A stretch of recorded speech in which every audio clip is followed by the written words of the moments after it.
राधे राधे। स्वागत है आप सबका आपके अपने चैनल निष्ठा भक्ति भाव पर। जैसा कि हम सभी जानते हैं, इस साल 2024 का पहला सूर्य ग्रहण आज लगने वाला है। आज यानी सोमवार 8 अप्रैल की रात को, यानी कि आज रात को लगने वाला है। वैसे तो सूर्य ग्रहण एक खगोलीय घटना होती है। जब सूर्य और पृथ्वी के बीच में चंद्रमा आ जाता है तो इस घटना को सूर्य ग्रहण कहते हैं।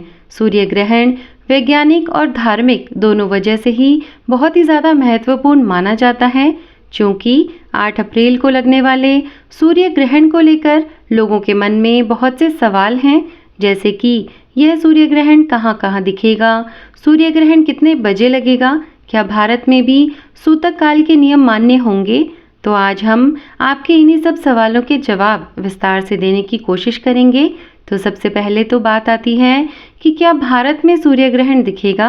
तो सबसे पहली बात तो ये है कि आज के दिन 8 अप्रैल को जो लगने वाला सूर्य ग्रहण है वो भारत में दिखाई तो नहीं देगा, परंतु फिर भी यदि आप मानना चाहते हैं, क्योंकि सूर्य ग्रहण तो लगेगा ही, दिखाई नहीं देगा वो बात अलग है, परंतु वह रहेगा, सूर्य ग्रहण होगा। तो यदि आप मानना चाहते हैं तो आप मान सकते हैं। अगर आप प्रत्यक्ष रूप से देखकर उसे मानना चाहते हैं तो देखिए, यहाँ मैं आपको बता देती हूँ कि सूर्य ग्रहण जो है वो प्रत्यक्ष रूप से भारत में दिखाई नहीं देने वाला। तो यदि आप इस हिसाब से मानते हैं तो इसका मतलब है कि सूर्य ग्रहण का जो प्रभाव है वो भारत में नहीं होगा। यदि फिर भी आप सूर्य ग्रहण को मानना चाहते हैं तो आप इसके समय के हिसाब से मान सकते हैं, जैसे कि जो भी सूतक काल रहेगा, सूर्य ग्रहण का जो समय होगा, उस हिसाब से आपको जो भी विधि विधान है, जो भी चीज़ें करनी है, जैसे दान दक्षिणा आपको देनी है, स्नान दान वगैरह जो करना है, आप उस हिसाब से कर सकते हैं। वैसे मैं बता दूं आपको कि ये जो सूर्य ग्रहण होगा वो पश्चिमी Europe, Pacific, Atlantic, Arctic, Mexico, उत्तरी अमेरिका, ये जितने भी देश हैं जो उत्तरी भागों में हैं, जो ठंडे भागों में हैं, या फिर जो दक्षिणी अमेरिका जो कि इंग्लैंड के उत्तर पश्चिम क्षेत्र में और आयरलैंड में, मतलब ऐसी जगहों पर विद्यमान रहेगा, दृश्यमान रहेगा, जो कि हमारे से उत्तर में है। क्योंकि भारत में ये सूर्य ग्रहण दिखाई नहीं देने वाला, परंतु फिर भी अगर आप मानना चाहते हैं तो एक सवाल आप सभी के मन में ज़रूर होगा कि क्या भारत में सूतक काल लगेगा। तो आमतौर पर क्या होता है कि जो सूर्य ग्रहण होता है उसके लगने से 12 घंटे पूर्व सूतक काल के नियम लागू हो जाते हैं। सूतक काल में शुभ और मांगलिक कार्यों पर हम पाबंदी लगाते हैं। इसमें पूजा पाठ या देवी देवताओं की मूर्तियों को यदि हम स्पर्श करते हैं तो उसे वर्जित मानते हैं। मतलब कि मूर्तियों को, देवी देवताओं को आपको स्पर्श नहीं करना होता इस समय में, और ना ही इनकी पूजा पाठ करनी होती है। साथ ही साथ इसमें भोजन खाने या पकाने से भी बचना चाहिए। हालांकि जो 8 अप्रैल आज के दिन का जो सूर्य ग्रहण है वो भारत में दिखाई नहीं देगा, इसलिए यहाँ पर सूतक काल के नियम भी मान्य नहीं होंगे। तो बेझिझक आप अपने दैनिक कार्य जो करते हैं वे कर सकेंगे। इसमें आपके पूजा पाठ पर कोई पाबंदी नहीं होगी। यदि फिर भी आप इस सूर्य ग्रहण को मानना चाहते हैं तो सूर्य ग्रहण का जो समय होगा उससे 12 घंटे पूर्व आपको सूतक काल मान लेना है, और उस हिसाब से ही आपके जितने भी शुभ या मांगलिक कार्य हैं उन पे आपको पाबंदी लगा देनी है। साथ ही साथ पूजा पाठ पे और देवी देवताओं की जो मूर्तियां हैं उनको स्पर्श करने पे भी रोक लगा देनी है। और साथ ही इस समय में अगर आपको कोई दान दक्षिणा देनी है तो इस समय में आप दे सकते हैं। चलिए अब जानते हैं कि ये जो सूर्य ग्रहण है वो इतना खास क्यों होने वाला है। तो आज के दिन जो सूर्य ग्रहण होगा वो एक पूर्ण सूर्य ग्रहण होगा। इसे आप खग्रास सूर्य ग्रहण भी कह सकते हैं। यह सूर्य ग्रहण मीन राशि और रेवती नक्षत्र के अंतर्गत आकार लेगा, जो कि ज्योतिष शास्त्र के नज़रिए से बहुत ज़्यादा खास माना जा रहा है। अब बात करते हैं कि आपके मन में कई बार ये सवाल आता है कि क्या इस सूर्य ग्रहण को हम नग्न आंखों से देख सकते हैं क्या। तो सबसे पहली बात तो कि सूर्य ग्रहण को नग्न आंखों से देखना हानिकारक माना जाता है। वैज्ञानिक कहते हैं कि सूर्य ग्रहण को नग्न आंखों से देखने पर आंखों को नुकसान हो सकता है। ऐसे देखने के लिए खास प्रकार के ग्लास या चश्मे का प्रयोग करना चाहिए। इससे आपकी आंखों पर सूरज की हानिकारक किरणें नहीं पहुंचती और आपका जो आंखें हैं, जो रेटिना है, वो सुरक्षित रहता है। तो चलिए इसी के साथ जानते हैं कि सूर्य ग्रहण पर आपको कुछ सावधानियां हैं, तो वो क्या रखनी है, कैसे आप सूर्य ग्रहण से बच सकते हैं। तो सबसे पहली बात तो कि ग्रहण काल के दौरान भगवान की मूर्तियों को आपको स्पर्श नहीं करना चाहिए और ना ही किसी मंदिर में प्रवेश करना चाहिए। सूर्य ग्रहण भोजन पकाने या खाने के लिए भी वर्जित माना गया है। हालांकि ग्रहण काल में बुजुर्ग हों या बालक हो या फिर कोई रोग से पीड़ित व्यक्ति है तो उस पर ये नियम लागू नहीं होते, या फिर कोई गर्भवती है जो इतने समय तक भूखा नहीं रह सकती तो उनके ऊपर ये नियम लागू नहीं होते हैं। सूर्य ग्रहण के समय आपको तेल मालिश नहीं करनी चाहिए। इसके अलावा आपको बाल, दाढ़ी बनवाने या फिर नाखून काटने से भी बचना चाहिए, क्योंकि इस समय पर यदि आप बाल बनवाते हैं, दाढ़ी बनवाते हैं या फिर नाखून काटते हैं तो आपके घर में दरिद्रता आती है। तो इस चीज़ से भी आपको बचना चाहिए। संभव हो तो ग्रहण काल में घर से बाहर ना निकलें। बहुत ज़रूरत पड़ने पर ही घर से बाहर निकलना चाहिए। और हाँ, सूर्य ग्रहण में गर्भवती महिलाओं को विशेष सावधानी बरतनी चाहिए।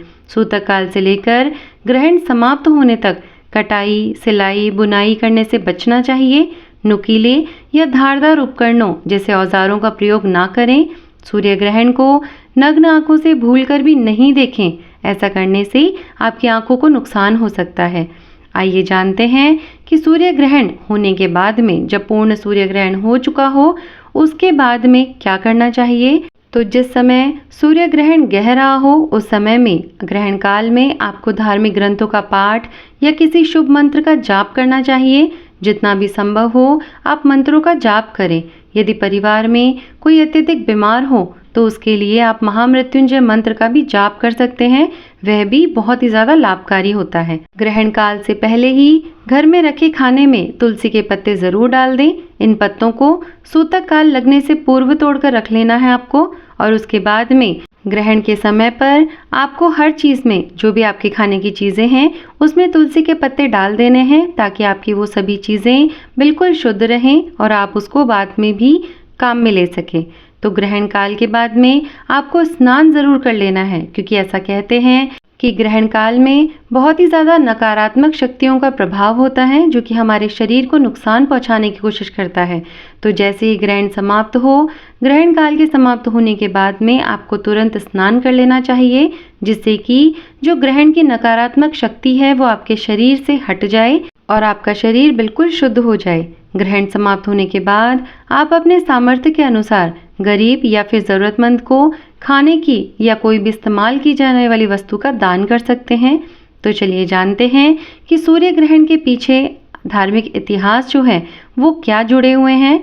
तो सूर्य ग्रहण की धार्मिक मान्यता पुराणों के अनुसार अगर हम जानें तो पहला पूर्ण सूर्य ग्रहण समुद्र मंथन के समय हुआ था। रामायण के अरण्य कांड में भी सूर्य ग्रहण का उल्लेख मिलता है। ऐसा कहा जाता है कि भगवान राम ने खर और दूषण का वध इसी दिन किया था। महाभारत काल में भी जिस दिन पांडव जुए में हार गए थे उस दिन भी सूर्य ग्रहण लगा था। महाभारत युद्ध के 14वें दिन सूर्य ग्रहण था। इसके अलावा जब अर्जुन ने जयद्रथ का वध किया था और जब कृष्ण नगरी द्वारका पानी में डूब गई थी तब भी सूर्य ग्रहण का दिन था। तो यह तो थी सभी सूर्य ग्रहण से जुड़ी हुई बातें। तो चलिए अब जानते हैं कि ये जो सूर्य ग्रहण है वो किस समय तक रहेगा, कितनी देर के लिए ये व्याप्त रहेगा। तो सबसे पहली बात तो कि हम भारतीय समय के अनुसार देख रहे हैं, तो ये जो साल का पहला सूर्य ग्रहण है जो कि आज के दिन 8 अप्रैल को लग रहा है, यह रात को 9:12 से अगले दिन मतलब अगला दिन हो जाएगा। मतलब मैं रात की ही बात कर रही हूँ कि 8 अप्रैल को 9:12 से शुरू हो रहा है, जो कि रात को ही व्याप्त रहेगा, लेकिन वो दिन दूसरा हो जाएगा जो कि 9 अप्रैल हो जाएगा और देर रात 2:22 तक रहेगा। वैसे ये पूरी रात ही रहेगा। अगर हम इसकी अवधि की बात करें तो ये 5 घंटे और 10 मिनट तक रहेगा। तो ये जो 5 घंटे और 10 मिनट है ये आपकी आज रात को 9:12 से शुरू होकर देर रात 2:22 तक रहने वाला है। और यदि हम सूतक काल की बात करें तो सूतक काल जो होता है वो सूर्य ग्रहण के समय में 12 घंटे पहले से गिना जाता है। तो यदि रात को 9:12 से शुरू हो रहा है तो 9 बजे से पहले जो 12 घंटे होते हैं आप उस हिसाब से देख लीजिए, तो सुबह के 9 बजे से सूतक काल लग जाएगा। तो उस हिसाब से यदि आप इस ग्रहण को मानना चाहते हैं तो आप जो समय है उस हिसाब से आप इसको मान सकते हैं और उसी हिसाब से अपने सारे जो आज के कार्य हैं वो कर सकते हैं। तो यह तो थी सूर्य ग्रहण को लेकर संपूर्ण जानकारी। उम्मीद करती हूँ मेरे द्वारा दी गई जानकारी आप सभी को पसंद आई होगी। अगर अच्छा लगा हो वीडियो, मेरे द्वारा दी गई जानकारी पसंद आई हो तो कमेंट में ज़रूर लिख के बताइएगा कि आज का वीडियो आपको कैसा लगा। और साथ ही साथ अगर ये वीडियो अच्छा लगा हो तो लाइक और शेयर भी करिएगा। और हाँ, अगर आप हमारे चैनल पर नए हैं, ऐसी वीडियोस देखना पसंद करते हैं तो चैनल को सब्सक्राइब भी करिए, क्योंकि मैं अपने चैनल पर ऐसे वीडियोस लेकर आती रहती हूँ। तो मैं मिलती हूँ आपसे ऐसे ही किसी वीडियो के साथ में। तब तक के लिए धन्यवाद। राधे राधे।